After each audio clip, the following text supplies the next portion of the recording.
पंजाब सिंध गुजरात मराठा। রবীন্দ্রনাথ ঠাকুরের রচিত জাতীয় সঙ্গীত জনগণ মন ঘিরে ফের তীব্র বিতর্কে জড়িয়েছে পশ্চিমবঙ্গের দুই প্রধান রাজনৈতিক শক্তি।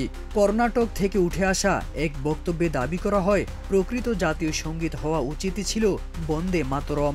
সঙ্গে আরও অভিযোগ, জনগণ মন নাকি ব্রিটিশ শাসকদের উদ্দেশ্যে লেখা হয়েছিল। এই মন্তব্য ঘিরে রাজ্যে শুরু হয় প্রবল প্রতিক্রিয়া ও প্রতিবাদ। তৃণমূল কংগ্রেস এই বক্তব্যকে রবীন্দ্রনাথের প্রতি চরম অসম্মান বলে আখ্যা দিয়েছে। দলটির অভিযোগ, রাজনৈতিক উদ্দেশ্যে দুই মহান স্রষ্টা রবীন্দ্রনাথ ও বঙ্কিমচন্দ্রকে মুখোমুখি দাঁড় করানো হচ্ছে। অন্যদিকে বিজেপির দাবি, রাজ্য সরকার বিশেষ সম্প্রদায়কে খুশি রাখতে বন্দে মাতরমের 150 বছর পূর্তি যথাযথভাবে পালন করছে না। ফলে দুই পক্ষের পাল্টাপাল্টি অবস্থানে রাজ্যের রাজনীতি আরও উত্তপ্ত হয়ে উঠেছে।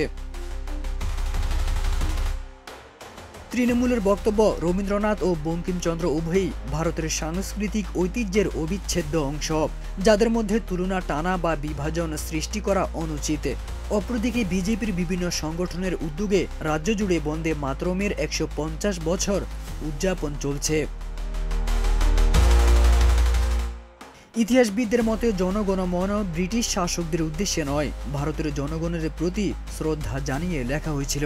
তবুও এই বিতর্কে সাহিত্য ও সঙ্গীতের ঐতিহ্যকে ঘিরে রাজনীতির নতুন অধ্যায় শুরু হয়েছে বাংলার মাটিতে, যেখানে সুরের সঙ্গে মিশে যাচ্ছে মতাদর্শের সংঘাত।